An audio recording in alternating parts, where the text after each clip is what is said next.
we could talk all night about how polyphase works and all that good stuff, but we got lots of time to cover this stuff in some of the next meetings. Anyway, hopefully my mouse works good. Prodigal genius. Oh, come on. All right, Tesla was born in what is a little tiny town in what is now Croatia. This is the ocean right here, and this is all Yugoslavia. His father was a priest. That's the house he was born in, and this right here is just a little church that his father held his services in. There's his father, Milutin, and his mother, Duka. He had two sisters. He had a brother who died, and I think that had a big effect on his life, but he made through it. Now, his mother was extremely intelligent. She was uneducated, unschooled, but she was extremely intelligent. So genetically, he always gives her credit for his brains. The father wanted him to go into the priesthood, but he realized in an early age that was not going to happen. Whoops, wrong thing. There we go. Woo. Okay, young Tesla started primary school. He had a bout of cholera, almost killed him. And this is an interesting story. In 1882, this is when he discovered, came up with the concept of the rotating magnetic field. And he's a poet, just like us. He was actually walking down the road reciting Faust to his friend, and suddenly he had this revelation about how a polyphase system worked, and that was probably a download, so that's probably his first big download that he got from the masses. But it's nice to think that, like us, he's also a poet. He went to Paris. He went to school, obviously, but we can't talk about his education, and he got a job working for Edison in Paris. He made quite an impression on the people there, and he was introduced. He got a letter of recommendation. He decided to go to America and go meet Edison and get a job with this recommendation. Okay, now we want to talk about how Tesla's brain worked and why he was so able to come up with all these miraculous things in his head. But basically what had happened was he has the ability to visualize three-dimensional images in his head very, very clearly, very, very bright, and in very, very fine detail. So essentially he could assemble things, he could design, assemble, run, test for wear, weakness, efficiency, and build a prototype in his head before he ever built the prototype. So he could assemble a motor in his head, run that thing in his head, take it apart after 100,000 cycles, and check each piece for wear and tear, redesign it, put it back together, repeat the process until that motor was 100% perfect. So before the thing ever went to the manufacturing, he had already run thousands of tests in his head. And to do that today, we have to use some pretty sophisticated computers. Okay, alternating current, again, we're not going to get too much into this, but what he did was he realized that by creating magnetic fields, and there's actually three coils here, so there's three magnetic fields. And what happens is one will create a field, it turns off, the other one goes on, it turns off, the other one goes on. And what happens is as these fields are going around in a circle, it's causing the armature in the center to spin around, and that's essentially where the motion comes from, thus converting electricity into mechanical energy. The big thing about alternating current versus DC, which was the big thing at the time, is that alternating current has the ability to travel great distances without losing its efficiency. So if you start out with 120 volts, 200 miles down the way, you still have 120 volts.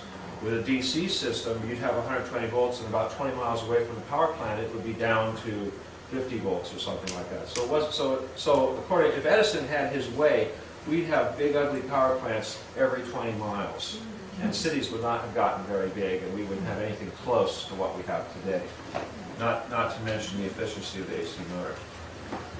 So he went to America, and he hooked up to Thomas Edison, and Thomas Edison was quite a character, also a genius, just like Tesla, but Thomas Edison was a self-made man, a self-taught man. He believed that invention was 5% inspiration, 95% perspiration, whereas Edison, Tesla, did complex mathematical calculations before he did anything. Anyway, Edison saw the AC system as a potential competitor, but he still hired him because he felt that there was something about this guy that he wanted to tap into. The first thing he did was he gave Tesla a job. He said, "I'll tell you what, I'll give you $50,000 if you can take my DC motor and improve it and get all the bugs out of it and increase its efficiency." And Edison, of course, thought this was an impossible job, and Tesla said, "Sure." So he went and did it. He comes back and says, "Here you go." And Edison said, wow, I really wasn't expecting you to do it. And he said, huh, you're not really expecting me to give you the money. That's our American humor. So anyway, needless to say, Tesla and Edison parted company right after that. This is a big giant generator, a DC generator. Obviously, Edison is very famous for his gramophone and your Edison light bulb. Well, if you look at this right here, it says 2 Tesla. So the guy had a real good sense of humor. He opened up a shop in New York on 40th Street, and he began to start making arc lamps and light bulbs. Here's the first photograph ever made with a arc lamp. And so this was the first photograph, and that's pretty historic thing. That's Tesla's hand. Here's a picture of him holding one of his lamps, of course, with wireless energy. And we're going to do that real quick. Oh, I forgot to do that. Gosh, we'll have to do that later. He basically had some problems. There was a depression at the time, and he lost everything. He ended up being a street sweeper in New York, a sewer worker. But after a while, he had a bunch of patents in the works, and when some of those patents came through, he had something to work with, and he went to Western Telegraph, and they gave him some money and hooked him up, and he got a new shop. He also did a famous lecture before the Institute of Electrical Engineers at Columbia College in New York, and one of the people in the audience was none other than George Westinghouse. George Westinghouse, oh my gosh, I got to have this guy working for me. So he buys Tesla's patent for $1 million and tells him he's going to pay him $1 per horsepower on every AC item sold. Now just imagine how many horsepower of AC motors there are in the world today, and think of that in $1 per horsepower. Okay, so he goes to work for George Westinghouse, and thus begins the war of the currents between AC and DC. One thing we ought to say about George Westinghouse, because we talk a lot about these industrialists of the era and how so many of them were total jerks and just greedy bastards. Westinghouse is probably one of the greatest Americans of all time, okay, because he was a good man. He was not out to screw people, and he really served this country well. And together, Tesla and Westinghouse made a fantastic team, and those two are responsible for giving the world AC power. And together, they had to fight the whole world, everybody else, all the big money people. Here's a picture of him with Lord Kelvin, another famous scientist, and it was guys like this who basically came along and said that AC was the way to go, and that really helped him get ahead of Edison. But it was a long battle. One of the things that Edison did to try to convince people that AC was dangerous and that DC was the only thing to have in your home was he liked to electrocute animals. He would hire little street urchins to go out and kidnap people's pets, dogs, cats, and what have you. And he would put on these public demonstrations where he would electrocute these animals and say, oh my gosh, this is what's going to happen to you if you let this power into your home. He went so far as to actually take a rogue elephant, which had caused some problems at a circus, and electrocuted it publicly, and that was the peak of this demonstrations that he was doing. So, rest in peace, Topsy. Along came the Columbia Exposition of 1893. Big historic event. And this is one of the things where America really got to showcase a lot of new technology, and this was really spectacular. George Westinghouse and Edison both bid on the contract to provide electrical light for the event.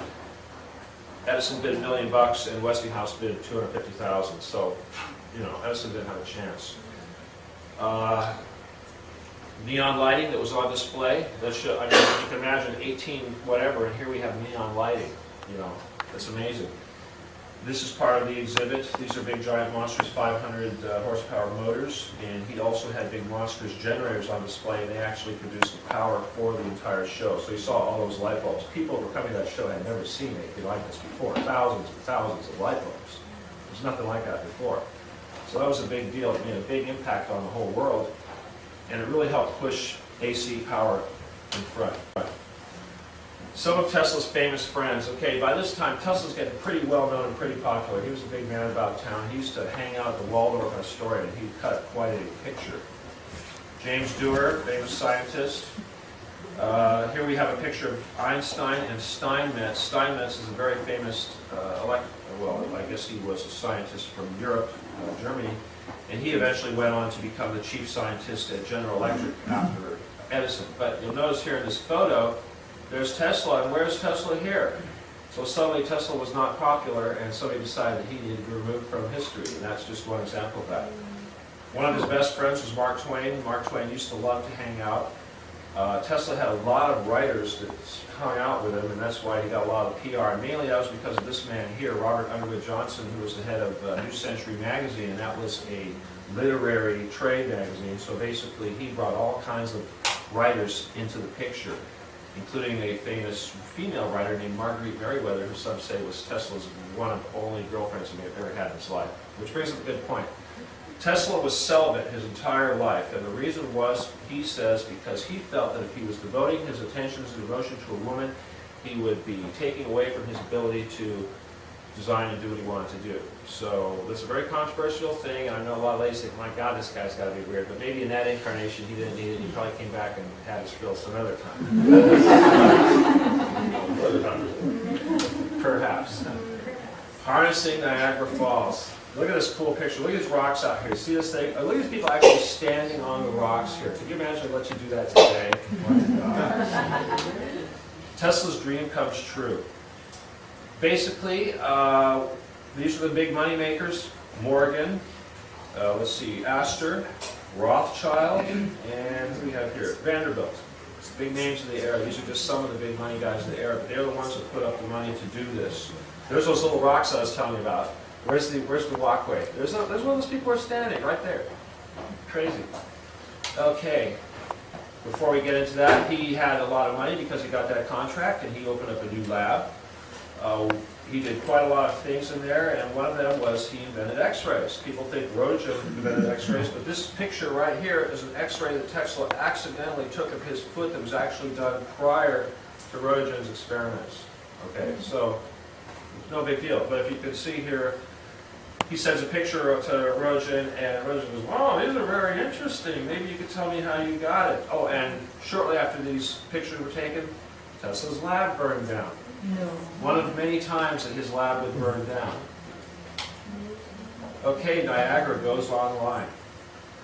This is really cool. This is the top right here. See how far down? This thing goes down like 100 feet. And there's big giant tunnels that go through here, and here's the turbine. Remember, this is 1896. This is, each one of these is 500 horsepower, or 500 kilovolts. It's an incredible amount of power for the day. The buildings are still standing. Actually, these are torn down. They've gone through a lot of, well, actually, the buildings are still standing, but they've since gone through many different upgrades. Okay, world's second hydroelectric plant, Yugoslavia. All right, let's give some credit to Tesla's home country because they were way ahead of their time. So people think these Eastern European countries are backwards and all that. You got to remember that's where Tesla was born. So there's a lot of people like Tesla probably came from that area. Tesla invents radio and robots, and possibly even the computer. We should really give him credit for the computer and the semiconductor and the transistor and all kinds of other stuff right here. But you know, there's so many inventions coming so fast and furious, nobody can really keep track. He wanted to show once and for all that he invented radio and not Marconi, so he arranged to have this big demonstration done in Madison Square Gardens where they built this pond in the middle of the room, and he had these little robot boats going around the thing. And he didn't want to scare people, so he would tell people to ask the boats questions. So what's the square root of 64? And the boat would flash 4 little lights, or something like that, or 8 lights, I guess it is. What's the square root of 64? 8. Okay, 8 lights. And so they think, and he'd be sitting there behind the scenes with a little remote control. You know, of course, people didn't know. They thought this thing was intelligent. Okay, now one thing we should mention about Marconi, and we're not going to go too deep into this because the Supreme Court has granted eventually granted the patent for the radio to Tesla, but it flip-flopped quite a few times with Marconi. There's a lot of speculation of why this happened. It could have been because of the financial backing. You know, there's some big bankers. You know what the bankers are capable of doing. But it turned out that Marconi sued the U.S. government over its use of some patents of his during World War I, so the Supreme Court said, oh, gee, if we take the patent away from him and give it to Tesla, we won't have to use those in our case. So that was a very selfish thing, but that's what they did. All right.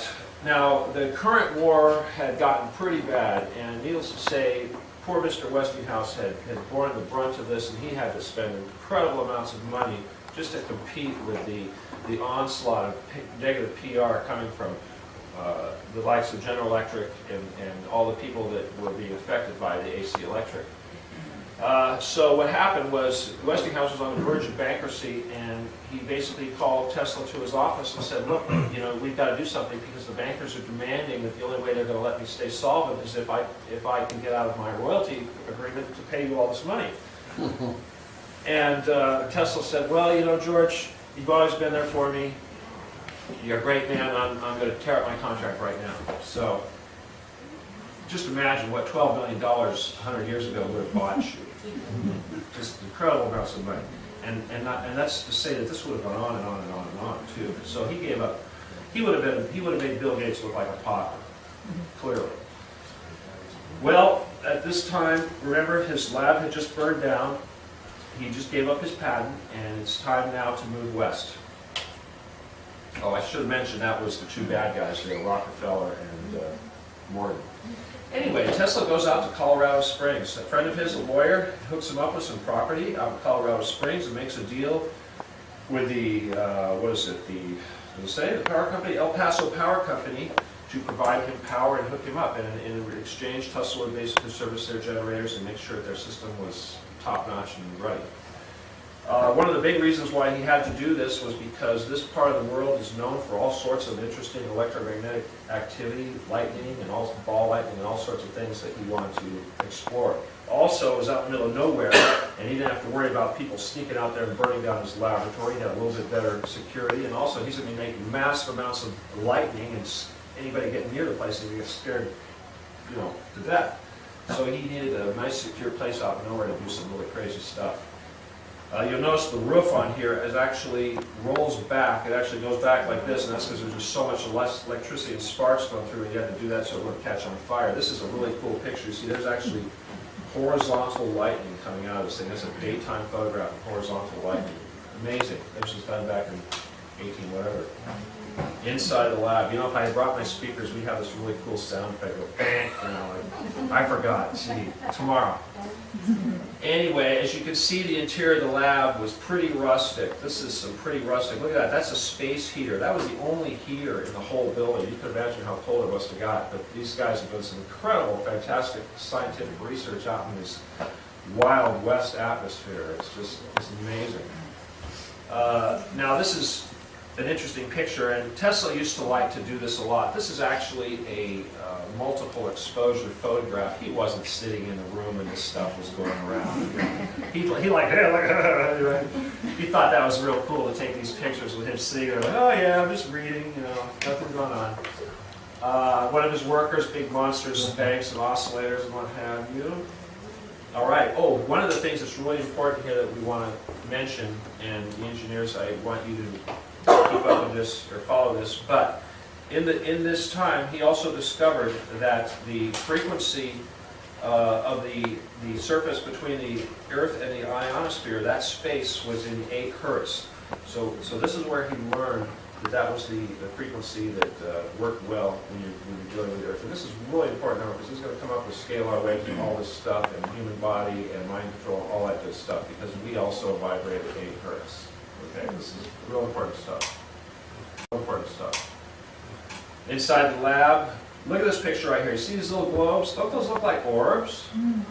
Gee, do you think maybe all that electricity is illuminating orbs, perhaps? You know, kind of like with our digital photography and all. In other words, it's like, you know, when we have all our glows coming out, what is that? That's scalar energy. So what are we doing here? We got scalar energy. Maybe that's what's illuminating these globes. We'll discuss that. There he is sitting there playing, you know, making it look like he's actually sitting there. How many people saw the movie Prestige? Okay, you recognize this scene right here. David Bowie playing Tesla. There's Wolverine.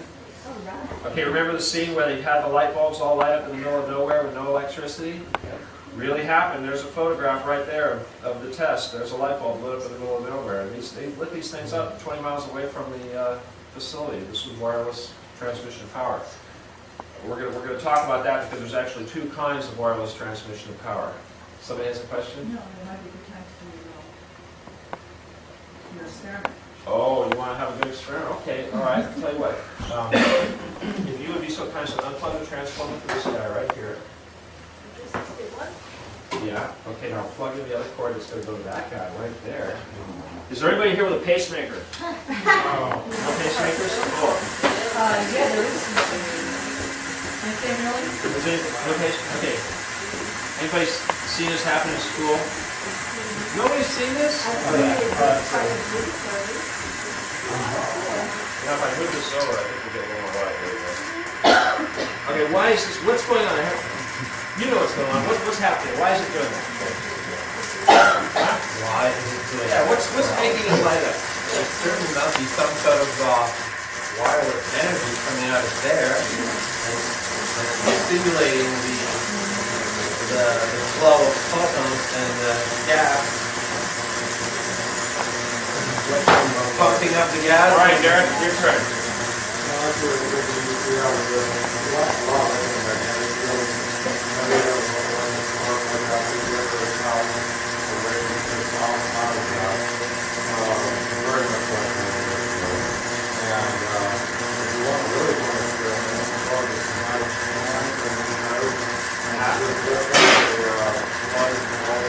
Make sure you're holding on to one end of it and ground yourself to that, and you'll light up the entire ball and put it in right there through the round with a high tension. But there's energy fields all over the target. So that we pass through all the time. Okay, what it's actually doing, what Derek said, is it's ionizing the gas inside of it. It's not going through the little electrodes and making it work like a lack of wire. It's actually entering here. It's stripping the electrons from the molecules inside here, and that's what we're seeing, right? Because those electrons are colliding with phosphorus, and that's what's making it glow. Correct? All right. You go ahead and turn it off. Well, it's taking the neon gas inside, and the neon gas in turn goes with the phosphorus that's coated on. Right. Now, the reason why I bought a couple different lights here is because we've got a couple different kinds of gas. Obviously, this black light. The old-fashioned bulbs tended to have nitrogen and argon and stuff like that inside of them. Nowadays, they're just vacuum. And the nitrogen and the argon would have reacted a little bit differently, and that would have been a little more fun, but I didn't feel like going out and buying one of those. Almost all of it is neon, nitrogen and neon. I'm sorry, just that field test was also using noble gases. Those light bulbs probably had nitrogen in them, like I said. So that's what you're probably seeing. But again, another thing that should be considered is Tesla's light bulbs are not like the light bulbs of today. They only had one wire. Okay, unlike the light bulbs we have with the plus and the minus, he only had one wire that went into them. Essentially, were one wire that went in, and it would be like a ball of carbon, and the ball of carbon was what produced the light. So they're not like conventional light bulbs we have today. I think it's important to point out to everybody, though, that when you illuminate that light bulb, it does make the FCC very upset. No doubt, no doubt. You just hear all the interference with the speaker going on too. Now, we're going to discuss how this works. You probably light the neon by if you take that hoop on it, stick it on top of that little pump. Now, we could probably join hands and make electricity across the room if we wanted to. Let's move on. Uh-oh. Got the wrong hand for this. All right, there we go. Whoa! Dang it. Sorry, guys. Previous. All right. Okay. He was only in Colorado for 9 months, but he accomplished what he wanted to accomplish. He felt like he had discovered this big discovery. He was so confident. It was pretty secret, you know. He did all kinds of wild stuff, with lightning going across town and whatnot. But he took what he learned. He got a little bit of money, and he went to New Jersey, and he constructed this facility on Long Island. Right, what they call it. Long Island. There's the map right there on the coast. Right, that's where the thing is. And this is really important because we talk about the Philadelphia experiment and Montauk and all that stuff, and this all kind of comes into Long Island has a really deep history when it comes to stuff like this. Okay, this is his big transmission tower they built for the wireless transmission of power, and we're going to get into that. Essentially, what is this? It's a monstrously big coil. It's one of these things, only huge. Inside the shop, machine shop, there he is. Not that exciting. Okay, how does this stuff work? What exactly was he trying to do? This kind of gives you an idea. Well, darn it. Hard. I wish somebody would do that for me. Okay, here we go. I'll just stand right here. I'm not going to get too much into Tesla coils, but if you look here, basically we have one coil that goes around another coil. So the one coil is essentially going around and it's causing the other coil to have the electrons moving. All right, but here's a really important analogy right here. The Earth, the first one involves, let's see, the Earth's natural resonant frequency pulse. So in other words, the Earth has got this pulse. It's going like this. It's breathing. Okay? Now, it's just like a car with a shock absorber. And if you have a car with a shock absorber and it's doing this, and you wait till it gets to the top push, and you push it down, what's going to happen? It's going to come up even faster. You keep doing that. Every time it comes up, you push it down, and pretty soon this thing's going to be going really fast. That's how this theory works. So basically, by calculating the Earth's pulse, and by introducing an equal pulse at the peak of the pulse, he could send a stronger pulse to it. Now what's happening is he's introducing energy, and where's that energy going to go? It's got to go somewhere. If you don't tap the Earth and start sucking the energy out, it's going to make lightning somewhere, and it's going to come up. People think lightning comes down, it also goes up. The other thing he wanted to do was send it through the air. So you see here we've got ships, planes, whatever electricity. All you got to do is have an antenna, and that's essentially what this did. This would just send the energy out into the air, into the ether, and we're going to talk about how that worked. But here you've got two really fantastic ways of generating or transmitting energy, and both of them essentially would allow anyone anywhere in the world to get that power for free. It can't work, it's not going to work.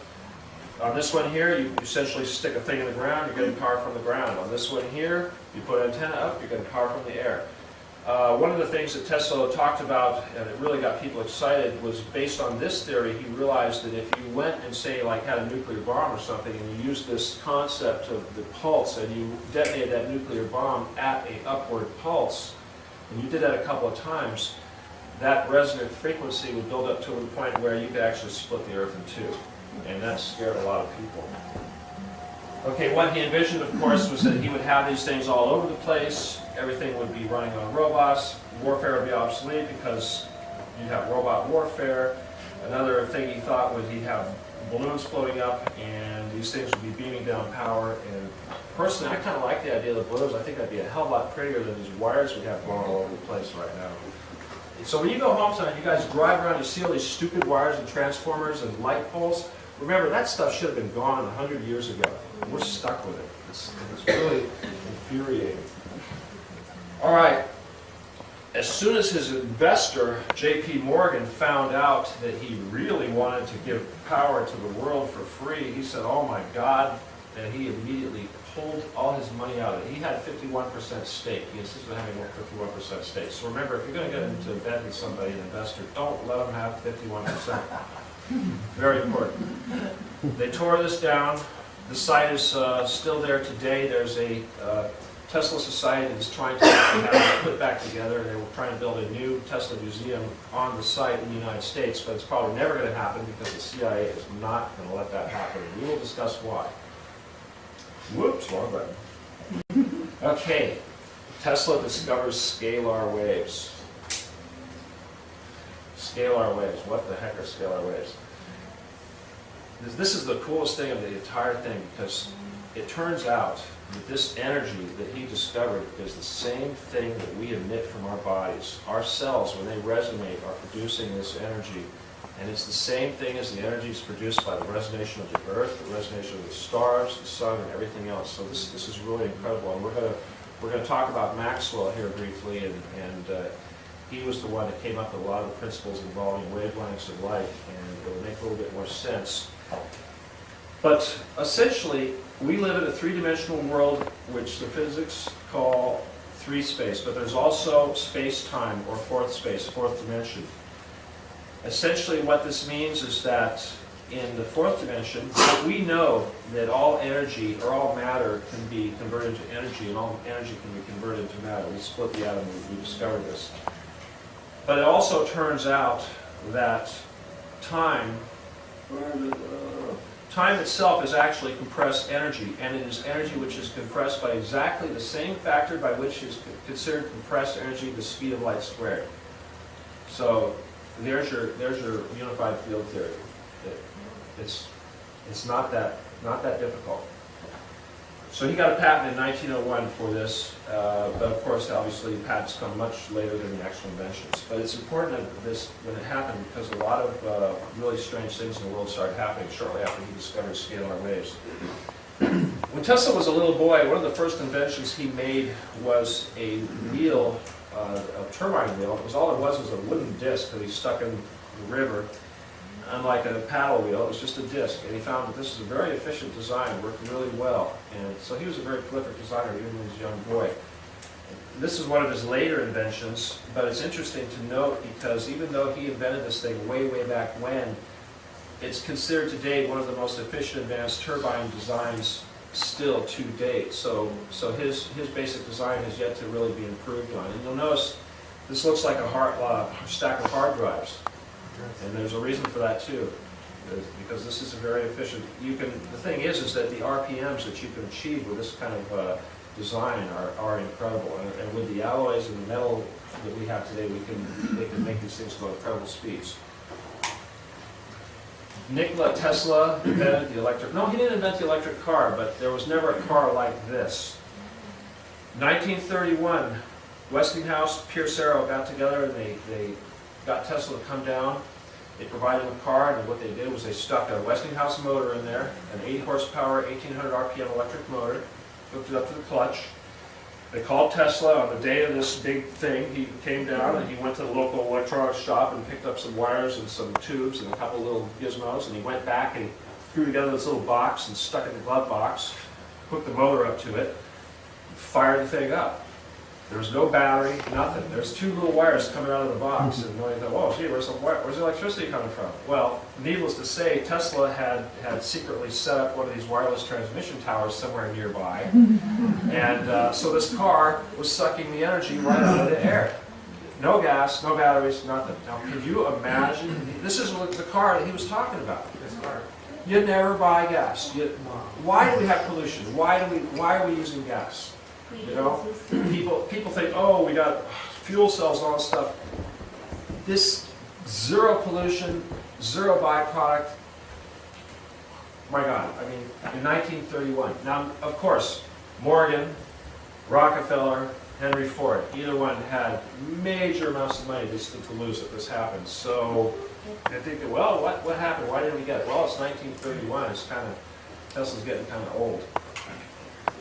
Tesla starts to get some recognition. Here he is on the cover of Time magazine. You know, here's a man that we can't even read about him in the school books, and he's a big secret, and yet here he is on, Man of the Year. Doesn't make sense. They wanted to give him the Nobel Prize. They wanted to share with Edison. Tesla said, no way. They gave it to Marconi. All right, 1931, Thomas Alva Edison dies. Tesla's on the cover. He got greetings from FDR, the president, basically sent him a letter and told Tesla how wonderful you are and thank you for everything you've done for the country and all this. Albert Einstein, again, is one of the very famous people that wished him a happy birthday.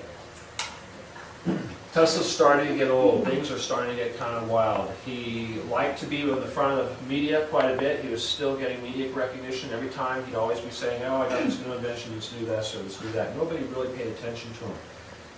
Foreign dignitaries used to visit his little apartment all the time. This is actually his apartment. It's just a little tiny little apartment up in New York, and by this time he was pretty broke and poor, but he was still a very famous man. Interesting to note, these gentlemen here, this is prior to World War II, and these gentlemen here are Yugoslavian diplomats and VIPs, and a couple of these guys actually got executed when they returned to Europe. Very unfortunate. Before Tesla died, he became very spiritual, and one of the things he did was he liked to hang out in the park and feed pigeons. He was the pigeon guy. He was the old crazy man feeding the pigeons in the park. People thought he was nuts, but it's a very interesting story for a lot of reasons. When he got too sick and too old to go out there and feed the pigeons, he would ask his secretaries to go down to the bank, get some money, go out and buy the food, and go down the park and feed his pigeons, and make sure to look out for this white one, which was his special favorite. Towards the end there, he actually had these birds flying to his room, and he would be feeding them in his room. If you can imagine, he had all these pigeons and pigeon crap and pigeon food everywhere. It was a really awful, nasty mess, and people thought he was really getting kind of weird by this time. Before he died, his favorite white pigeon came to him, and the pigeon was sick. And this is a very controversial thing, and the only place you're going to hear this story is in the original autobiography by John J. O'Neill. They kind of left this out in the later versions. But when the bird died, it kind of flew to his windowsill and died, and according to Tesla, when the bird died, there was a big emanation of white light that came from this bird. So some people like to say that this was some sort of spiritual experience, but it was almost of a Holy Spirit type thing. You can read into it whatever you want, but according to Tesla, this actually happened.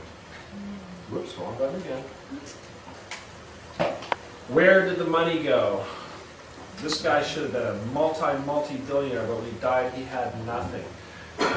And this is important because we're going to get into really, really volatile, controversial stuff really quick.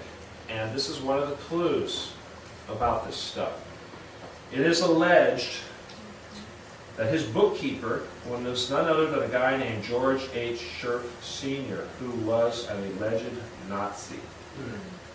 Here he is visiting with the prince. Look at him, he's getting pretty old here, but these, again, Yugoslavian dignitaries. This is the prince of Yugoslavia prior to, and this is probably one of the last pictures that was taken. We're going to talk about Tesla's connection to the CIA and the Nazis and the U.S. government and all that stuff real quick, but this is kind of an interesting little subnote. And again, this is not written in stone. I'm not saying this is true, but it's something to consider. Can you see that on there? All right. Tesla dies. For all of you who think that Tesla's not dead, this is a death mask that was taken from his face. And I believe it was his good friend, I can't remember which good friend it was, that asked that it be done. It was probably some Yugoslavian diplomats. Mayor LaGuardia actually did the eulogy.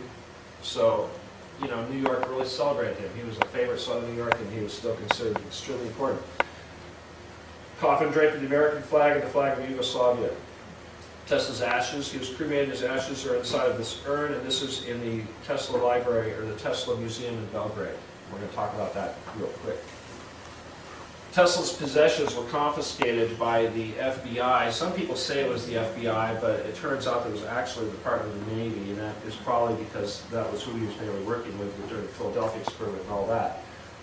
Here's a Tesla file, his FBI file, and if you read that, basically it says, what do we do with his possessions? You know, by the way, he's doing all this secret stuff, so we don't know what we should do with it because this guy's kind of out there, and who knows what we should do. That's his safe. Remember, they were standing there greeting the guys. This is that. There he was. This is where everybody was standing. So this is what was left of his life. Everything crammed in this little tiny room. Didn't he say he had a ray gun in his safe? Well, who knows? You'd have to ask the FBI about that. Monuments to Tesla. This, of course, is at Niagara Falls. And look, that's a big, monstrous DC generator type of thing. But these are pretty cool. This is also one in New York. This is at the outside of the Engineers Club. This is at the hotel where he died. There's a street in New York that's actually named after Tesla. This is a very famous sculpture that was actually donated. I believe this is at Columbia University. There is a Tesla stamp. So he was honored by the United States, which is amazing considering that he's been trying to make him a non-person. This is the Tesla Museum in Belgrade. Of course, in Yugoslavia, this guy is a hero. In fact, in most of Europe, this guy is a hero. The children in Europe learn about this guy in school, but we're kept stupid. And I'm sure there's a good reason for that. Tesla money, he's on the money over there. Here is the ticket, and this is actually shows you the website. If you guys want to go to tesla.museum.org, there it is. The airport in Belgrade is actually named after Tesla. Now this is very important. This is a pretty unimportant looking building, right? The Tesla Museum. It's not, certainly doesn't look like a military target, right? Well, during the war with Kosovo, the U.S. military decided that they needed to bomb the Tesla Museum. So guess what? There's no more Tesla Museum.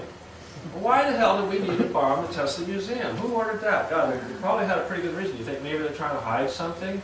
They need to, maybe erase some little key facts. You know, they've been looking for an excuse to probably destroy this for a long time because this is the repository of all things Tesla. But it is or what? Well, I haven't been there, so I can't tell you what's inside of it and what the condition is. But you know, if you guys want to visit the website and tell me what the condition of the place is, that'd be nice to know. In 1960, the physicists, the scientific community got together and decided to finally use the name Tesla as a unit of measure for magnetic induction.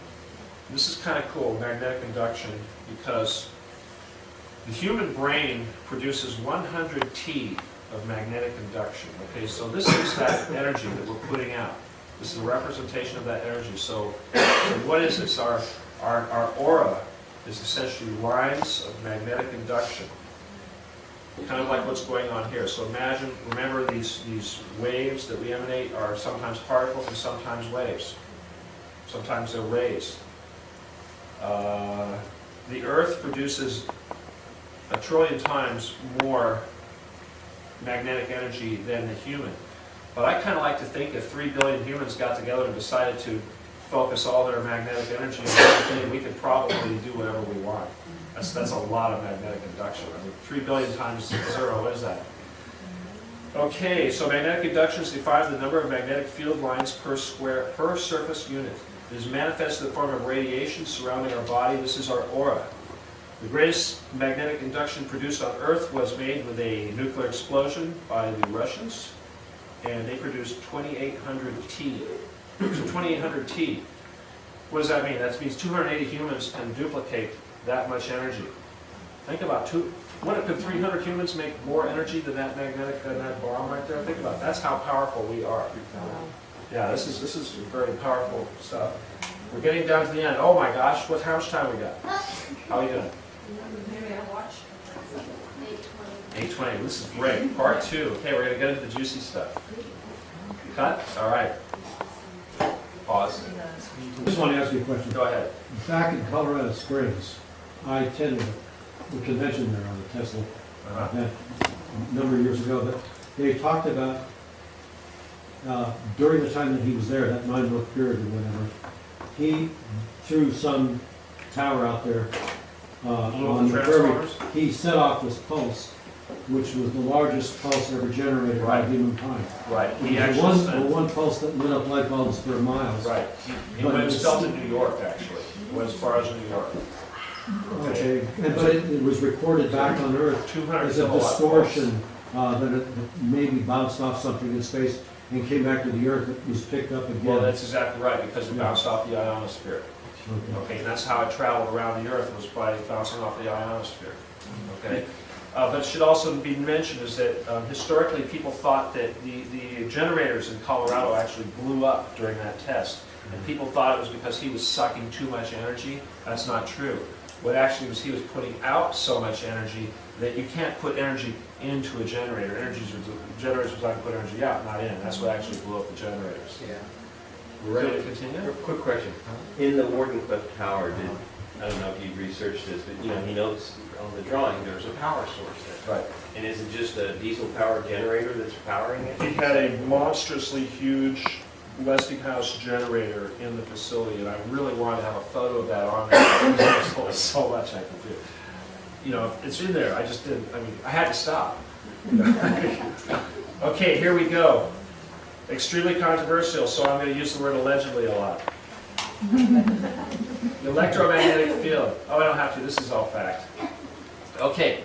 1873, James Clerk Maxwell develops a theory of electromagnetism in England and had proven magnetically or mathematically that light was electromagnetic radiation. Otherwise, light is electricity, vibrating at extremely high frequency.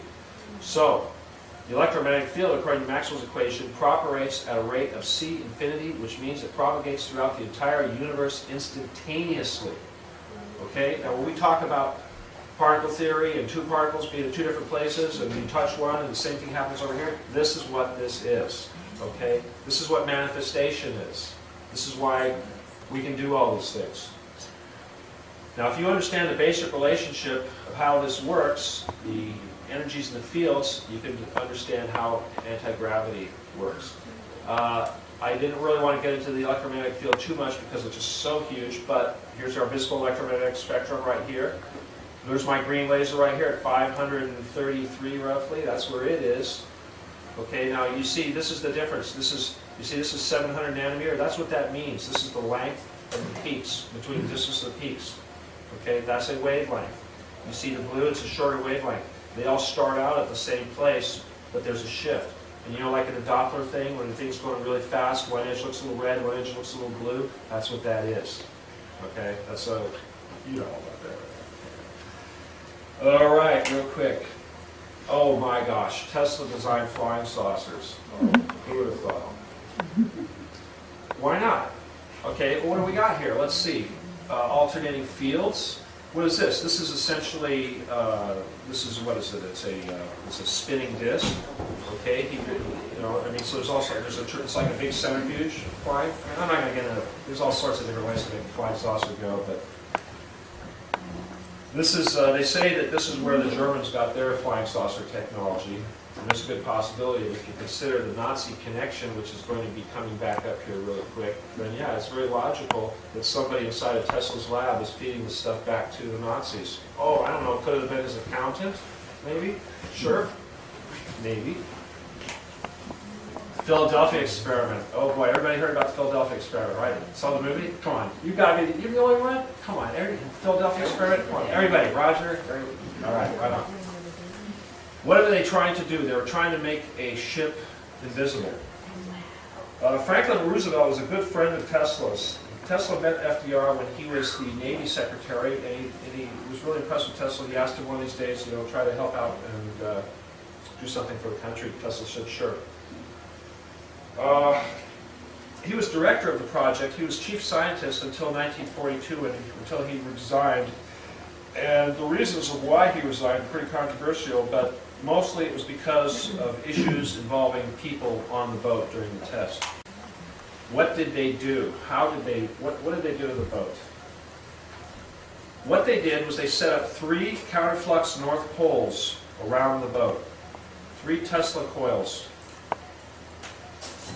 They made these toroidal magnets, or toroidal coils, and they actually had dual toroidal coils. You want to say something, come on, I know you do. No? Okay. Now what happens when you put 2 opposing toroidal coils together and you fire them up? There's a field that's created inside. Now this is a graphical representation of that field, and it looks an awful lot like a yin and yang symbol, huh? Isn't that amazing how these ancient people and their religious symbols keep coming back into the scientific stuff? Wow, yin and yang.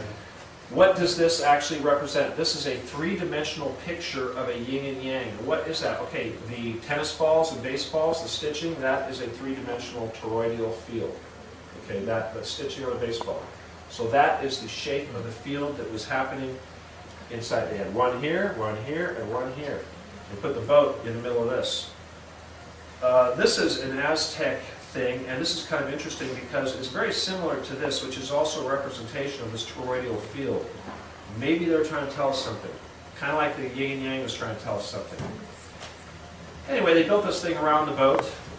They turned it on, fired it up, put the boat in the middle of a big Tesla coil, essentially. What happened was a big vortex was created. All the matter is whoop into a big hole. It created a wormhole. Ship disappeared. Wow. Success. So, okay, let's turn it off. We're going to do it again, or now we're going to put 200 crew on board. Phase 2. Okay, 200 men were put on board this ship. Tesla said, I don't know about this. I think we need more time. Navy said, no, we don't have more time. We got a war coming. We got to fight this war. This was in 1942 when they finally did that thing. So Tesla actually tried to sabotage the equipment. He detuned it so it wouldn't work. It failed. He had made quite a few announcements about having contact with aliens. And this actually started in Colorado Springs when he was starting to get signals back. His receivers were picking up signals. And that was when he first thought he was having contact with aliens. But basically it got to the point to where he was actually having verbal conversations with them. And they said, you gotta not let them do this test with the people on board because there's gonna be big problems. So he agreed, and he pulled out, did everything he could, but he couldn't stop it. He turned the project over to a man named Dr. John von Neumann. Von Neumann, sounds kind of German, huh? Enough said. Effects of time travel on the crew. Some people were partially embedded in the steel. Others were fading in and out. Some disappeared entirely. Many were insane. Why? Humans are normally locked into a point. At the point of conception, you're locked into a time reference. When you're trying to have a time machine, you create a 0 time reference, and you have to put these two together or it just doesn't work. Time locks are very fragile. When they turned this thing on and all those people on board, they fried everybody's time lock, So essentially, their reality was all over the place. They were going in and out of all kinds of different dimensions, what have you. So that's basically what happened. Tesla realized that you needed some knowledge of metaphysics to be able to do this stuff. He also realized that by manipulating time using this technology, you could essentially reverse aging and live forever, keep yourself at one age forever. And we're going to get into this in Montauk because these guys learned that trick. And when they would go home from work, they would essentially go home and they never went home because these guys would use time tricks where they went back in time 15 seconds and it was like they never left the office. So they would leave and then they go back in time and then still be there. They work constantly and never. And so they go home and sleep, but they weren't actually sleeping because they go back in time and do it again. So they had unending work hours. So is that why some people say Tesla is still alive today? Yes, probably so. Now, this is just basically a flow chart that essentially shows the potential progression of where this science could go and go in good directions or bad directions. And this is really what pretty much happened. A lot of nasty stuff happened, but after Philadelphia experiment, everything was moved to Brookhaven National Laboratories with von Neumann. Now, everybody ever heard of Brookhaven National Labs? There you go. Brookhaven National Labs is a monstrously huge particle accelerator, which essentially takes up the entire span of Long Island. So half of the geography of Long Island is dedicated to Brookhaven National Labs. And needless to say, Brookhaven National Labs is very close to Montauk Point, which we'll be talking about very soon, and so you can imagine all kinds of stuff that they could do given the technology available at Brookhaven Labs. Real quick, this is going to go on into particle fields, force fields, EMT, flat space, mind engineering, mind recognition, super weapons, all kinds of stuff. So we're not going to stay there too long. Okay, Montauk, electronics and mind control. Von Neumann and crew couldn't do their stuff at Brookhaven because that was a little too public. So they made a deal with the military. I'm not sure which agency it was, but they moved into Camp Hero. Now, Camp Hero was a forward listening base on the farthest tip of Long Island. And they had all sorts of underground structures, and they took it over, and they said, here, you can have it. They actually retrofitted this big monstrous antenna for their experiments with their little beam weapons and stuff. ITT was the main contractor, and at the time, ITT was owned by Krupp. Everybody know Krupp? No. Krupp let's put it this way, Krupp is a major steel manufacturer, German manufacturer of steel. They made all the armor plating during World War II, and it should be noted that they sold that armor plating to the Allies as well as the Germans. They also made steel wheels for the trains, which were purchased by Americans, English, Russians, and Germans. So as far as the war was concerned, industry, banking was not affected. Everybody got everything from everybody. So there was a lot of incestuous stuff going on. So anyway, more clues about the Nazi thing. Now, one of the things that's alleged here, and you guys got to do your own research if you want to prove this or not, but all of the personnel brought into work at Montauk were essentially German ex-Nazis and what have you, brought in under Operation Paperclip. But we talked about Operation Paperclip at the UFO thing, and that's why I brought some of that here. But, and I'm going to talk about that real quick, but let's see. They found out that a person has a signature, and this is a wavelength that's unique to that individual, and if they can find that signal, they can create a computer program that allows them to track you, and they can modify that signal. They can once they track you, they can send out a second-order wavelength that would have a different frequency, which would alter your mind and introduce a new signal, which would cause interference with your signal that's in your brain. Then you can be commanded to do anything they want. Some people are naturally resistant, like all of us here, who are spiritual and have these glows and holy armor, as I like to call it. As we build up our energies and our own scalar fields, we cannot be penetrated by this stuff. So this is a very important stuff, because as we learn to enhance our glows and our energy flow and all this stuff, we're actually giving ourselves force shields that protect us. And so we have a lot of power, but it's important that we keep our vibrations high so that we are not sucked into this negativity that puts us at risk of being controlled by these devices here. So about 5% of us are protected. The rest of us, they can control. But for the 5%, they have riot squads and concentration camps. So we'll all be together eventually. This is all part of that Phoenix project? Yep. Operation Paperclip, when we imported Nazis to form the CIA and begin our space program.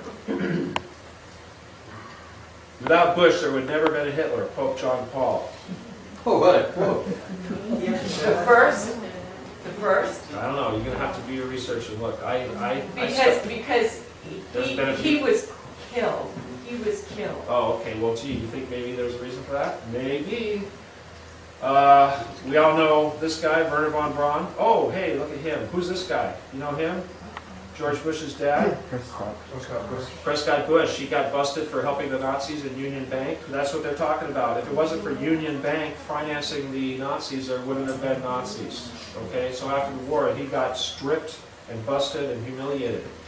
And this is where it gets really, really controversial. Are you ready? Without Bush, there would never have been a Hitler, Pope John Paul. Oh, what a quote. The first? The first? I don't know, you're going to have to do your research and look. Because he was killed. He was killed. Oh, okay, well, gee, you think maybe there's a reason for that? Maybe. We all know this guy, Werner von Braun. Oh, hey, look at him. Who's this guy? You know him? George Bush's dad? Prescott Bush. He got busted for helping the Nazis in Union Bank. That's what they're talking about. If it wasn't for Union Bank financing the Nazis, there wouldn't have been Nazis. Okay, so after the war, he got stripped and busted and humiliated. And this is where it gets really, really controversial. Are you ready? Alleged CIA Nazi ties to Tesla. Otto Skorensky. Remember, he's the guy that said that Scherf was the accountant for Tesla? There's Otto Skorensky right there as a young man. Okay? Let's look at the faces we have here. Who's that? That's Martin Bormann. Everybody know Martin Bormann? Yeah. How about him? Joseph Mengele. Yeah. Mengele. Who's Martin Foreman? Bormann's right here. Look at that face. Unmistakable Martin Bormann. Give a little Martin Bormann was the head of the Luftwaffe. If you guys are writing notes because you got to Google this. Martin Bormann, write that down. He was very flamboyant. He just had these very fancy. He had a swagger stick. You know, he's kind of heavy. You know, he was the head of the Luftwaffe. Of course, after the Battle of Britain, the Luftwaffe was dead, and he didn't really have much of a job. But anyway, okay. I don't know if you guys can all read this, but this is really controversial stuff. According to this guy Skorensky, when he died, which wasn't too long ago, he had a deathbed confession. Part of his deathbed confession was releasing the identity of this man right here, this young sailor boy right here. Now look at that face right there. Okay, look at that face really hard for just a second. And I want to go back one frame. Look at that face right there. Okay, look closely at that face. Now look at that sailor right there. Kind of looks like the same guy, huh? Who is that? This guy's name right here is Mr. Scherf Jr., George H. Scherf Jr. George Scherf Jr. Here's his dad right here. Now remember, this is the Tesla's accountant right here, okay? You guys read any of this stuff? Okay, let's see. Steve, you can't see it from here. So Okay, I'm sorry, you guys. All right, I'm just going to read. According to Otto Skorensky, pictured is the Scherf family and a few friends circa 1938. Holding Scherf's mother's hand at the left is possibly Martin Bormann. In front is Reinhard Gehlen, right here, Reinhard Gehlen. In the back is Joseph Mengele. To his right is Otto Skorensky, right here, Otto Skorensky. Let's see, where are we? Let's see, Skorensky is a young man at the center right in a German Navy uniform is George H. Scherf Jr. and his father, George Scherf Sr. Let's see, to the right. He became Hitler's second in command. Gehlen, bottom front, was a Nazi general who was smuggled out of Germany under Operation Paperclip to establish the Nazi intelligence unit with Allen Dulles in the CIA and was part of CIA mind control experiments such as MK Ultra. SS officer and physician Joseph Mengele. In the back, notoriously sadistic angel of death of Auschwitz. Escaped Germany and South America after the war. Kerensky became Hitler's bodyguard and also came to the U.S. after the war under Project Paperclip. George H. Sheriff Jr. became the 41st President of the United States. George Sr. was Tesla's trusted assistant. There's Kerensky with Hitler. Now this is really cool. You guys all familiar with the children's book, Curious George? Man in the Yellow Hat? Guess who Curious George the monkey was? Friends and acquaintances of Nikola Tesla recall him complaining about Sheriff's son George Jr. always snooping around Tesla's lab. On one occasion, probably during the 30s, Tesla caught the 14-year-old sheriff looking at his notes, pouring through his books, and stealing small items. Tesla gave him the nickname Curious George, likening him to a mischievous monkey. According to Kerensky, his deathbed confession, Tesla hated young George. In fact, the Curious George book and the movie were inspired by Tesla's suggestion. Curiously, the day before the national theatrical release of the Hollywood production of Curious George film, the originator of Curious George, the man in the yellow hat, was found murdered under a pile of plastic garbage bags in his driveway at the age of 73. Why would somebody want to murder the man in the yellow hat? What are they trying to hide? Probably for the same reason why they wanted to bomb the Tesla Museum, huh? So it gets thicker and thicker. Anyway, now if George Bush became the head of the CIA, he'd probably have a lot of power at hiding stuff like this. Huh. Russian scalar wave weapons. Now when Tesla died, it's said that the United States confiscated all his papers, and the Russian agents came over here and interviewed and recruited a lot of his lab assistants. Kind of like the way the Americans and the Russians divided up the Nazi scientists after the war. We got all the scientists, they got the data. In this case, we got the data, they got the scientists. So the Russians started working on scalar wave weapons very early. Now, we didn't talk about scalar waves, but when Tesla discovered scalar waves, he realized that a scalar wave was essentially a very powerful field, a very powerful wave that did not have an electrical charge. It was essentially like tachyon. Like this would be like a tachyon or something of this nature. But it's kind of like the energy that we're putting out. Now, why is that? It's because it's essentially it's light. It's light at a different frequency. The energy that we're transmitting from our bodies is actually a coherent radiation, but it is light. Just like the light coming out of this laser. This is laser radiation, but it is light. So call it what you want. It's essentially the same thing.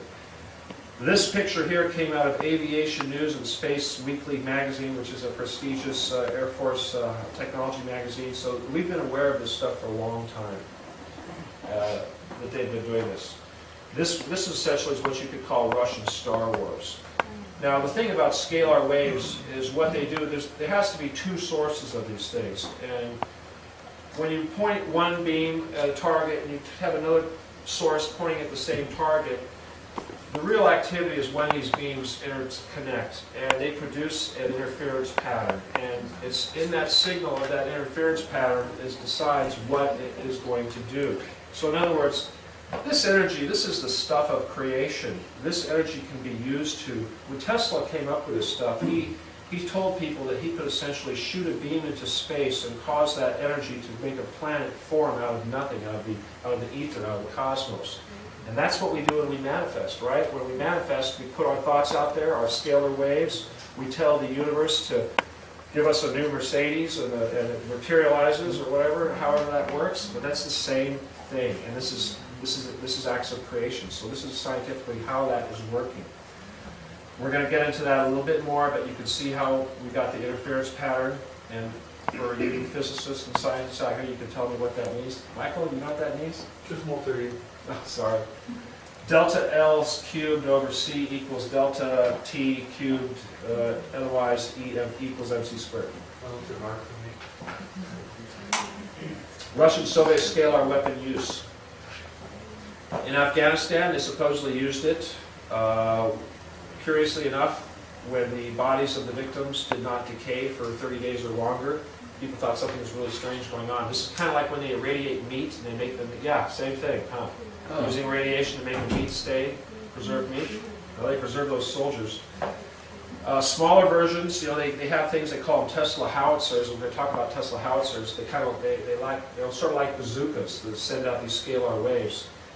CIA uses them to execute people all the time, but that's a secret. Khrushchev had to satisfy the Soviet Presidium because they were all over his butt about the Americans doing this and that. So in order to get them off his back, he ordered the sinking of the USS Thresher.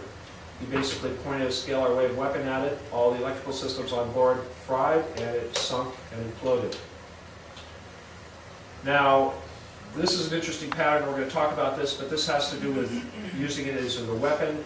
Again, there we have this intersection. You see the area of intersection makes this area. So this is the area that's going to be affected. The Tesla howitzer. We're not going to get too much into the technology, but suffice it to say that this can demonstrate that these devices can be made pretty darn small. From what I understand, they make them about this big. You can put them in a pocket, and somebody could kind of come up to you and push a button, and you'd have a heart attack. You wouldn't know what hit you. And that's how they take out people. You know, like guys that invent free energy motors and what have you. We can talk a lot about that stuff, about various people who have come up with wonderful inventions who suddenly had heart attacks. You know, this is how they do it. Notice in this drawing, this Russian drawing, they have two of them, and remember, you really need to have two pointing at the target because it's at the intersection of the beams where the destructive force takes place. Scalar wave energy domes. Tesla said that with using his powers and his secret devices that he could generate a field, and this is what it was, and this field would essentially stop anything that tried to get through it. So what is it actually doing? These things affect mass. Now, when I say dome, it's not like the entire thing is solid energy. It's actually a shell. Okay, so if you're inside here, you're not being affected. But if you try to go through that shell, you're going to disintegrate. If you have a substantial amount of mass, or steel or something, you're going to disintegrate. Japanese pilots here, this is a thing from Tokyo Evening News, June 12, 1982. These guys got so used to seeing these things out over the ocean when these were being tested and developed, that they pretty soon they just stopped reporting it.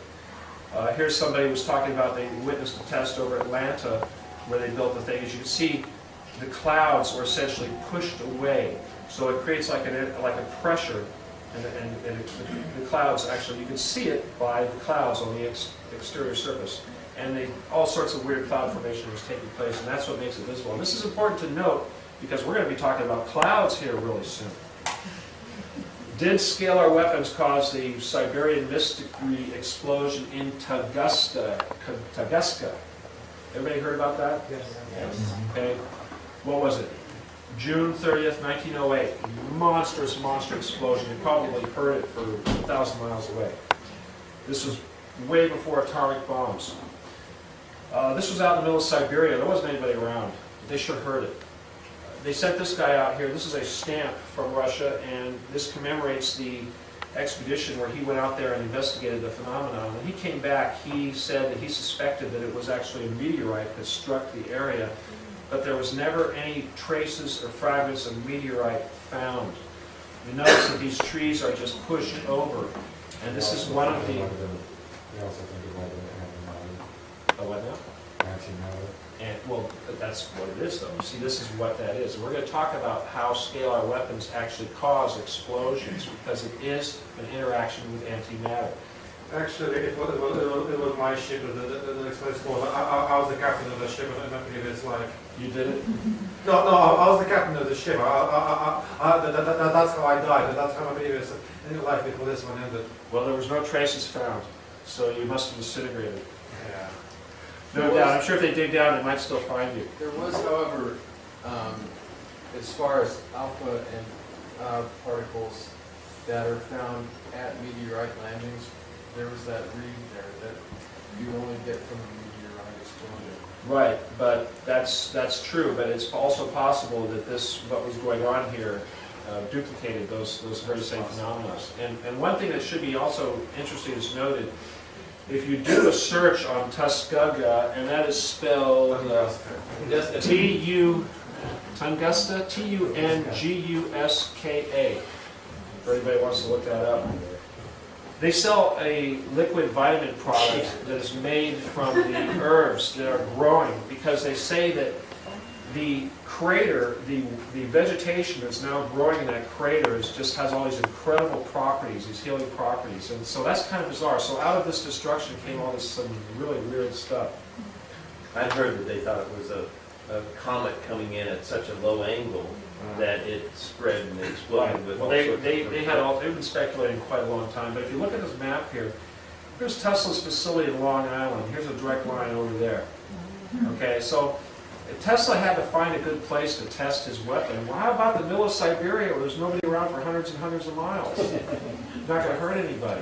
They heard it, but he didn't hurt anybody. He might have knocked down some trees and killed some animals, but for the most part, this is how he was able to test this stuff.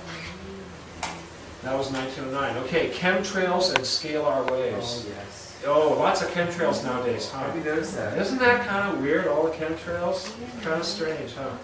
What's going on? But it's where there's chemtrails and there's some water, everybody gets sick. Yeah, people get sick. Well, a lot of people are thinking that there's stuff in the chemtrails, and there's probably a lot to that. But, you know, some people say they're putting AIDS in it, tuberculosis, all kinds of weird things. But let's talk about, this is pretty intensive stuff. Okay, these special clouds, when irradiated or salmon teal colored, are vibrated into cirrus-like clouds so that when viewed from above, all activities of scalar weather modification can be made visible. Think of it like a crayon being drawn across the top of a chessboard. When the individual blocks across the chessboard are capable of moving in 4 dimensions. These thick contrails are laced with aluminum oxide and barium salts. Remember barium salts, because that's what come up. They are there to reveal the movements of this chess game. So this is very important because they're using this for reconnaissance, and it makes it able to see otherwise invisible radiation. There's a satellite view, so this is what it looks like from up above. See this big swath right here? Something caused those. Now I don't think this was wind, because if it was wind, it'd be a little more localized. Now, this is a pattern. This is why they do it. The scalar waves cause these particles because it's essentially matter. Scalar waves are looking for matter with a little bit of mass. So that's why they put the aluminum and the barium in there. The barium does something else, but the aluminum is mainly to give the clouds some mass so it can react. They're used to tune scalar weather modification. Now remember, these are waves. So here we have 2 wavefronts. See the waves?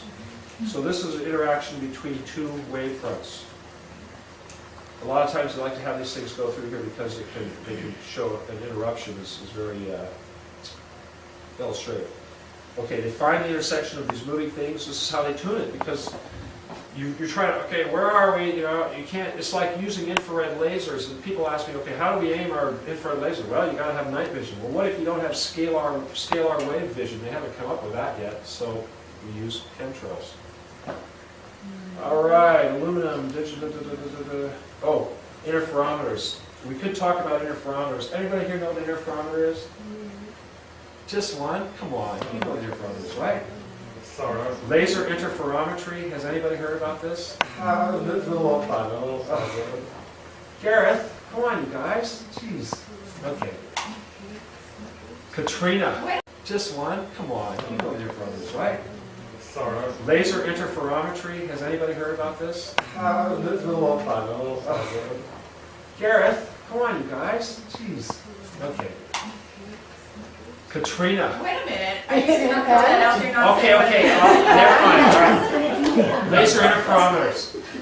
Okay, a laser is a yardstick because it is a section of the remember the electromagnetic spectrum, all the colors? If you take a knife and you slice through it, at that slice point, you have a designated wavelength, a very, very thin section. Okay, so let's say this right here is producing 523 nanometers. This is a very, very thin line out of the middle of a huge, huge wavelength. The red, of course, this is 635. Is it different than a diffraction grating? 2 different things completely. Okay, now, an interferometer basically takes a laser beam, puts it into a beam splitter, which breaks the beam into 2 equal parts. Okay, usually they're polarized, one's A, one's minus, whatever, but they now go in 2 different directions. They're still the same wavelength. One interacts with something else. Now, if you want to measure, you basically, because we know that a wavelength is so long, it gives us a very, very specific unit of measure. So if you have a mirror and you shine one laser here, and then you shine another laser here, and then you move this mirror back, now we can we can send those beams and we can put them back into another beam splitter and combine them, and they'll create an interference pattern, just like the scalar waves do when they combine. Now, with that interference pattern, we can detect how far this thing is away from this thing. So in other words, once we do a minute atomic movement or whatever, it's going to tell us what that movement is. So depending on the length of the wavelength and the size of the wavelength, that is going to give you a very precise measurement. So when we make semiconductors and computer hardware and what have you, the size of those chips is controlled by the wavelength that's exposing the master pattern, which is what is the semiconductor. It's a photolithographic process. When the Americans came up with computer chips, we were using a wavelength that was yay big. The Japanese came along and said, oh, hey, what if we use a wavelength this big? We can make chips that are way smaller. Well, they did that, and that's when the Americans lost their lead in the computer industry. We also use interferometry in astronomy to determine this astronomical distances of Right. objects. It's the same thing. It's a measurement. Now, what they're doing here with scalar interferometry is that they can, if these have a certain wavelength, and this one has a certain wavelength, when those two wavelengths interconnect, one's going to interfere with the other, and it's going to change it. So it's going to create a completely different waveform. Now, what if that waveform is destructive? Okay, well now, wherever those things meet together, that's where that destructive energy is going to take place. And let's say the same thing applies to mind control, weather control, what have you. Now let's talk about Katrina. Here we have a monstrous hurricane coming on the coast. Here's Florida, and here you can see Louisiana, and what have you. Now, notice the shape of this pattern, this area right here. Okay? That is a kind of a keystone shape, right? Notice the shape of this pattern right here. That is exactly the same pattern. Now, what's happening here? It looks almost like there's a pressure pushing down on the clouds. Now, remember how when they created the field, how it pushes the clouds all the way? What are they doing? Kind of looks like they're pressing the thing down. It's almost like they got a sponge and they're squeezing the water right out of it. Kind of, you know. So you think they're trying to make the hurricane worse here? You think they're trying to make the flooding worse, or you think they're trying to help? Is this the Americans doing this, or is this the Soviets? Who's doing this? But clearly, if you're familiar with scalar waves, it's pretty clear to see what's going on here. Chemtrails make scalar weapons test strikes visible. Okay. Chemtrails flow through these ionic skies, give watchers a very good idea of the intensity of which a strike was delivered. These strikes produce weeping cirrus streaks like the one seen above. The holes vary greatly in size from a half a kilometer to 100 kilometer or greater. Notice the converging waveforms. See the waves? We have two converging wave fronts. Now remember how I said it pushes away? Okay, so that means the source of this wave is over here. The source of this wave is over here. So we have converging waves, okay? At this convergence, we have an interference. Look at that big old hole. See that? Look at that contrail going right through it. Stops, starts back up again. That's pretty darn good aiming going on right there. Now, this is pretty important because what the heck is going on here? Why are they trying to learn how to blow big old huge holes in space that you can't even see? They say it's exhaust. We're supposed to believe that. Does that look like exhaust? These are motors, and this is where it's coming from. What's that? What does that do? You notice the Air Force markings? You know, I noticed that a lot of these chemtrails are coming out of areas like Vandenberg and what have you. You ever notice Point de Vue, Vandenberg? A lot of these high, and these are really high altitude. Not like normal aviation. Real high altitude stuff. This is not normal. I mean, come on. What does that? Okay, now, why? Come on. I mean, come on. You know? Look at this shape. How do you make a square cloud? Okay? Or how about this? Little bump here. If you see this, this is actually a corkscrew. How do you make a thing do a corkscrew? It's crazy. Anyway, bottom line, these things are so common that you must conclude that everybody in the countries where this is happening knows what's going on. They're letting it happen. American misuse of scalar weapons. What? The Russians the only ones that have this stuff? Come on. All right. HARP. Everybody familiar with HARP? Yeah. What is HARP for? Define. Okay. I don't know what that means. High altitude. Atmospheric research. There you go. Thank you, Again? JC. Have anyone ever heard of a woodpecker? Environmental research project. Am I right past me? Anybody heard of the woodpecker? Woodpecker? You would. Well, okay, the woodpecker came from Russia. Of course you would know about that. A good friend of mine, a guy named Dr. Bob Beck, not a really good friend, but if anybody read the stuff from Mike Emery, you would have heard his thing. But anyway, he was sent to the Soviet Union to figure out what this woodpecker was, and what it was people in Portland, Oregon were complaining about these funny noises in their heads. Going tick, tick, tick, tick, tick, tick. And the whole town, everybody was getting it. Nobody knew what it was. And what it was extra long frequency waves converging on this one point of the globe. Somebody was sending these things through the earth, and they were coming up and they were bothering these people in Oregon. Now, the official explanation that this was something to do with communicating with submarines. And we do the same thing. We use extra long frequency for communicating with submarines. But in reality, what the woodpecker was very similar to what we do with the contrails. They were setting up an electronic grid that they could use for aiming and calibrating their scalar weapon systems. Now, here's a picture from 9/11. This is the top of the trade tower. Remember the big towers on top of the trade tower? Okay? Well, somebody just happened to take this video. Now, the tower is going down. See a tower turning into dust here? Turning into dust. We should be reminded, yes, steel turning into dust. Okay? This is a steel tower. Look at what's happening here. Before this thing can fall over, it has turned into dust. See? It is now dust. How do you do that? Is that from fire? Did jet fuel make that thing? I don't think so. Something else going on here. These are cars in the general vicinity of 9/11. Now there's a ton of pictures like this. I could have had a whole half an hour, an hour and a half just on 9/11. So we're going to move really quick. But look what we have here. Look at this car. It's melted. But look, rubber tire intact. Okay? Look at this car. Melted. The steel is melted, and yet rubber tire intact. Look at this. Looks like something took a big bolt of lightning going across this thing, melted the car, fried it, broke the glass. Rubber's still intact. It was not flame. It was not explosion. It was not high heat. It was something else. It was something radioactive. Kind of like that hijacker's ID card magically Yeah. appeared after the whole building. Look at this car. It's melted. But look, rubber tire intact. Okay? Look at this car.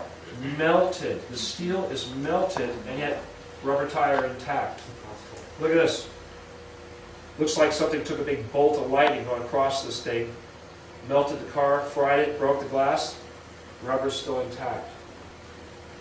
It was not flame. It was not explosion. It was not high heat. It was something else. It was something radioactive. Kind of like that hijacker's ID card magically Yeah. appeared after the whole building. Yeah, There's a right. paper passport laid on the ground, yeah. Another thing about 9/11, remember, steel pillars evaporated, and yet paper didn't. Paper didn't burn. There were paper everywhere. Why is that? Because steel is a much higher density, specific gravity of mass than paper. Paper weighs nothing. So in other words, the energy didn't affect the paper. But a human body has high density. Steel, concrete, desks, computers, very high density. Paper didn't burn. Doesn't make sense. Lots of possible victims. Flight 800, 990, JFK Jr., the Space Shuttle, World Trade Center, Aero, Flight, whatever, Gander. I mean, they've been doing this for a long time. Okay, but because we were kept stupid about Tesla and scalar energy, we go, oh, it must have been a lightning bolt. Oh, it must have been a missile, a terrorist bomb. Well, it was probably all three, but it was also scalar weapons. Who do scalar weapons really protect? What did they really build these things for? Do you think that they built them to attack the Russians? Well, they have Russia. I mean, what are we going to attack each other with? I don't think so. So, remember, when you blast a hole with a scalar weapon, what is it doing? It's essentially blasting a hole in the fourth dimension. Now, for those of us that were here for the UFO thing, we know that most of these entities operate in a higher density level than we are at. So how do you do battle against an enemy that isn't even in the third density? It's in a whole other density. We can't even see them. They're doing battle with enemies they can't even see. That's why they're using these weapons. But they won't, but the really sad part about it is most of the strikes are against the good guys. Well, good guys is a relative term. Well, let's put it this way. The people in government who control humans, they are striking those ETs who want to help humans. You got it. You got it. That's exactly the point I'm going to make. Anybody familiar with Billy Meyer? Yes. Yeah. Billy Meyer fans here? No. Okay, great. No. No? Who is he, fam? Okay. Billy Meyer is a Swiss bus driver, one-armed Swiss bus driver, and he is famous because he made contact with this entity who is an alien named Semyasi, and she flies this craft, and she is from the Pleiades. These are humanoid aliens, and they made contact with this guy, and they said, you know, we like you, we're going to talk to you because the government doesn't want to have anything to do with us, but we think that the common man might not be threatened by you, and we think that you might do a real good job of helping everybody learn about us and send the message that we have to the rest of the world. He wrote a book called Message from the Pleiades. Pleiades. Has anybody read that book? Come on, you gotta get it. Now write that down because you gotta go get that book now. Message from the Pleiades by Billy Meyer. In that book, and remember this book is put out a little while ago, distributed by this guy, Wendell Stevens, actually was dealing with this guy. Anyway, in that book, Semyasi warns Billy Meyer that the United States is developing a new type of weapon system that she called barium weapons. And I thought, okay, that's kind of interesting. And according to her, these barium weapons would rip huge holes in the ozone. And I thought what that meant was the idea is that they would go to a foreign or enemy country, they'd rip a huge hole in the ozone, and all sorts of nasty radiation would come down and fry the people in the target country that they did this to. Which is kind of silly because ozone holes kind of move around, so what's to say it's not going to be over here one day and then move over you the next day? Doesn't make a lot of sense.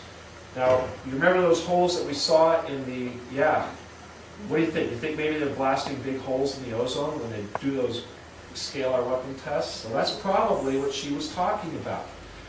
And I'm thinking maybe if the Earth is controlled by the Illuminati and the United States government made a treaty with the Greys, and the Greys are working for the reptoids, and the reptoids are service-to-self entities that have essentially been controlling the world since Atlantis. And all this is 2024 BC. Right, and we know, or we are being told that the Pleiadians represent the Galactic Federation, and they've been at war with these guys for a long time, and they're allegedly coming to our planet to rescue us and disrupt the reptoids' control of the Earth and usher in a new form of civilization and an enlightened time ahead.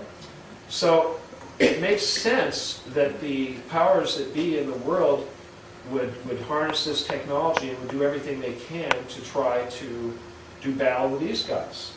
So if you're going to try to do battle with these guys, that's probably how they're doing it. You know. Interesting, huh? That's right off your page, huh? What's SDS? Service to self.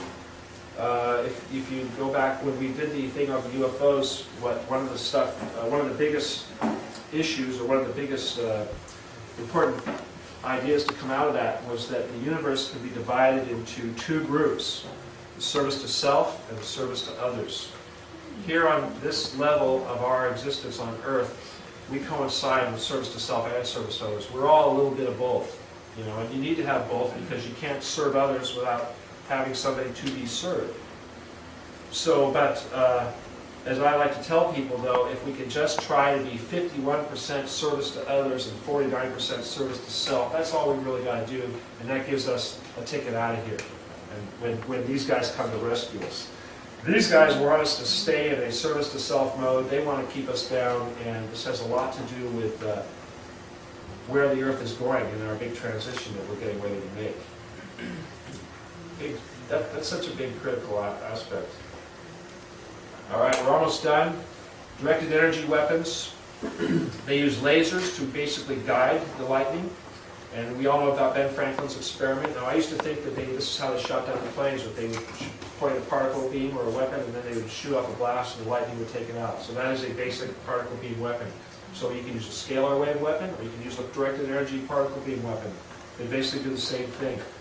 More beam weapons, so-called non-lethal beam weapons. Laser dazzler, what is that? That's one of these that's about 50 times brighter. Now, anybody want me to point this in their face? Okay, now imagine if this was 50 times brighter and it was pointed in your face. That's what they're doing in Iraq right now. Okay, that's against the Geneva Convention, but we do it. They just got through developing this. This is a basically big microwave, points microwaves at you. Yeah, just imagine what that feels like. Here's another thing, produces short bursts of acoustic, really 150 decibel, highly focused noise. So what are they going to do? Blind you, burn you, make you deaf. Secretary of the Air Force says non-lethal weapons such as high-power microwave devices should be used on American citizens in crowd-control situations before they are used in the battlefield. This is our American government. They want to do this to us. So whenever you see these newfangled weapon systems coming out, remember, they want to use it on us. Now we're almost done, and that's the end of it. We made it. This is how much film we got? I'm gonna say goodnight, and then we're gonna turn off the camera, and then we're gonna do the question and answer. Okay? Hope everybody enjoyed Tesla. Very good.